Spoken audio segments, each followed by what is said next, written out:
I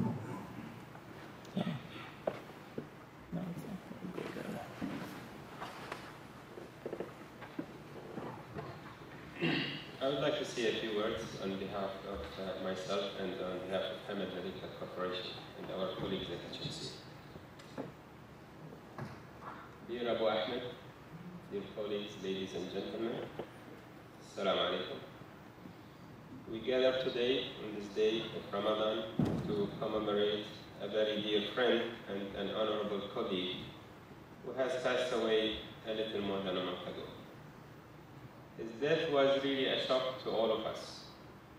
We could not comprehend that we will not be meeting with Dr. Ahmed again, that we will not be seeing him on our floors in the hospital or in the clinic taking care of the outpatient, children and their families. We could not imagine how that active and enthusiastic physician life could come suddenly to an end, just like that. Until his last few days before he left, he took his final trip to Canada, we did not really realize how sick he was.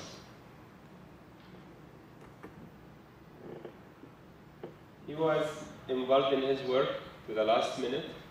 He was as active, as enthusiastic as he always was. It was business as usual for him. Probably he knew how sick he was and that his life was coming to an end, but he did not make us feel that this is the case. He did not want us to worry. We knew Dr. Ahmed for many years when he used to visit Doha as a visiting professor, invited by the Department of Pediatrics. We always knew him as a highly competent and caring physician, and a physician who was renowned for his scholarly activity in the field of genetics. His important work in research in the field of genetics contributed significantly to the wealth of genetics medicine, both regionally and internationally. Dr. Ahmed was an example of a caring physician who placed the well-being of his patients and their families at the top of his priority list. He was so much loved and valued by his patients and earned a high respect in the country and in the region. Dr. Ahmed was also very much loved and respected by his colleagues. His very pleasant personality made him very popular and very easy to work with. His wealth of knowledge in the field of genetics made him highly sought after by physicians, patients, and parents to seek answers to very complicated genetics problems and issues. With his death, we have sustained a great loss. We have lost a great physician and scholar. With his death, we have lost a great wealth of knowledge and a wisdom that took many, many years to be built. However, we are consoled by the fact that Dr. Ahmad Teebi left behind him physicians, probably many physicians, who learned a great deal from him and who will carry his knowledge and his message to the next generation of doctors. We are also consoled by the fact that Dr. Ahmed left a wealth of knowledge in the form of published research and literature that will be referenced by scholars in many years to come. Finally, I would like to convey my condolences to the family of Dr. Ahmed and to his family here at Cornell, and may I ask Allah to bestow His mercy and peace upon him. Thank you.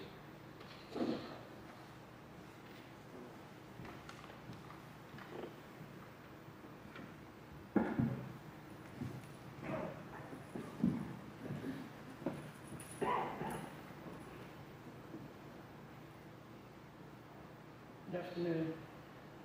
Ahmad and I were both on faculty at the Hospital for Sick Children in Toronto for many years. But the population of the Hospital for Sick Children is greater than many small towns in North America. So we did not have much of an opportunity to interact with each other. And it was only when we both found ourselves in Doha that I had an opportunity to get to know him better. I consider that an honor and a privilege. I saw him almost daily when we were both in Doha. Our offices were across the corridor from each other. And I learned that he was a great source of knowledge, not only in terms of genetics, but also in relation to Arabic spelling and grammar, Arabic culture and tradition, Islamic precepts and practices. He was always very patient. Well, look, he would say, if I asked him a question, and sit down and give me a very satisfying explanation. It was clear that knowledge was very important to him. He had learned this in the home of his parents. His father was an imam, and he liked to share that knowledge with others. And he did so in a very caring and patient way. It was also clear that family was very important to him. He felt a great sense of commitment and pride, not only in his family of origin, but in his wife and children. And so it was difficult for him to be away from them, to be here in Doha when they were in North America. But he did it because of his sense of commitment to his people. He wanted to contribute here. And he certainly did. I miss Ahmad, as I'm sure we all do. But I think I know he made his mark in the world. And in that, he was a fortunate man.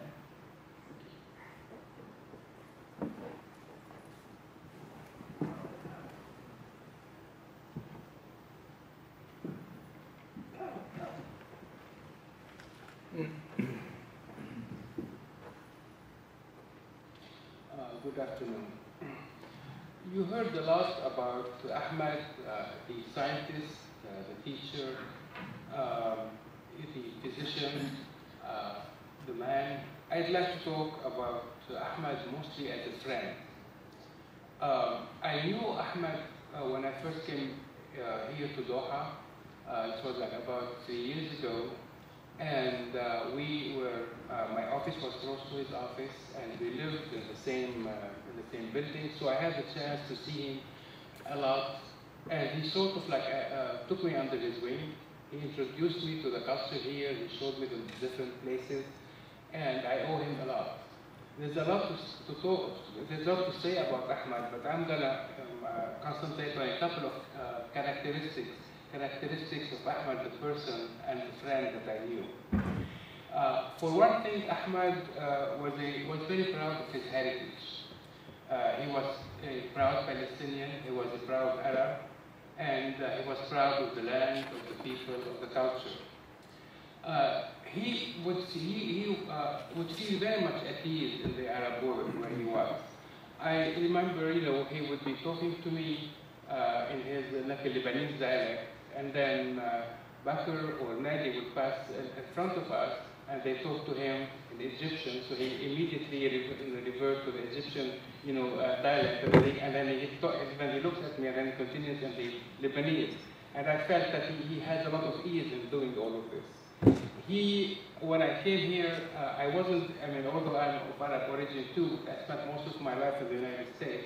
So when we go like to shopping malls and so on, he helped me distinguish between the costumes, what is Saudi, what is Qatari, what is Omani. He introduced me to all of these things. And like when we go to eat somewhere, I found that he had perfect knowledge of all the dishes that are available in this part of the world, which is not an easy thing to do. So he taught me, for instance, the difference between the falafel, the Lebanese falafel, and the Egyptian tomiyah, and how it's done, and etc. And I can go on and on and on. He was very proud of his heritage. Ahmad was also very adaptive in the different settings where he was. His personal history, as was told to us by his son, and as I knew, he spans so many different regions. He was born in Lebanon, he grew up in Egypt, he studied in Europe, he studied in the United States, he worked in Canada, he worked Kuwait. He visited Saudi Arabia several times. I know he had a second home in Jordan. But in all of these places, he felt very much at ease. He also felt at ease in the different roles, different persona. You know, we heard a little bit about Ahmad, you know, the teacher, the scientist. We heard about Ahmad, you know, the father. I know Ahmad about the neighbor and the friend and the colleague. But also, you know, he was a poet. Every now and then, you know, I go to his office and he, you know, I mean, he would be on the phone with some scientist, you know, or maybe like, you know, talking about a book or something, and then I go in and start, you know, reading some poetry in Arabic, and, you know, I'm sort of like marveled about it. And I realized that he was also an artist, so I'm gonna, you know, give you a couple of mental images that stay in my mind. One time, you know, like when we first came into the party, was much smaller. So then Dean Alonso invited, you know, the faculty for a dinner party. And, you know, I was new there, and Ahmad was my, you know, my neighbor. So we were planning on, you know, going together. And, you know, we were wondering whether we should take with us a present or not. And then, you know, Dr. Alonso sent an email to everybody telling, you know, please, you know, welcome to my house, but don't bring any present. So because we were, you know, living close by, so the plan was I would pass by Ahmad and we would Dean Alonso. So when I passed to take Ahmad, I found he was carrying a big bag. And I said, Ahmad, what is this? He said, you know, I'm taking something to Dean Alonso. But I said, you know, we decided that we're not going to take anything. He said, no, it's personal. So, you know, I was thinking, you know, was he taking some perfume or a necktie? What could he be taking? So we arrived to the Dr. Alonso's house, and Dr. Alonso, you know, greeted him and told him, what are you bringing? So Ahmad said, you know, it's personal, open it. So he opened it, and there was a portrait of Dean Alonso that was, you know, done, painting that was done by Ahmad. You know, when I looked at it, I was marveled because it was so beautiful. And I knew that he did it because, you know, the sort of portrait, I mean, you're not going to like buy it from Carrefour or any other place. You know, it represents Dean Alonso, and it had the background, you know, something about, you know, White Cornell. I told him, Ahmad, you know, when did you have time to do this? He said, you know, when we got the invitation, which was like, you know, maybe a week or 10 days ago. So I realized how many talents hidden, you know, he had, and that I, you know, his close friend wasn't aware of this. So, you know, another thing that I also remember, you know, we used to have those yearly, you know, family fun day, and one of the family fun day, like I think probably like in 2008, it was at the Intercontinental Hotel. So we went there in the evening, and, you know, everybody was relaxed and looking to have a fun time. And then, you know, after eating and all of that, you know, there was a place where people could dance. So, you know, first of all, most of us were shy about dancing, but Ahmad, you know, felt that he would go, and he started dancing. And, you know, like, I was completely, you know, taken by this. You know, he was dancing solo, and he was dancing in group, and he was dancing, you know, Palestinian folklore, and he was dancing Khariji, and everything. He danced his heart out. And, you know, it's like, in retrospect, when I look back at this, you know, it's almost like, you know, he knew how precious life is and how short life is, and he wanted to make the best out of it. And I should think that he made the best out of it. Thank you.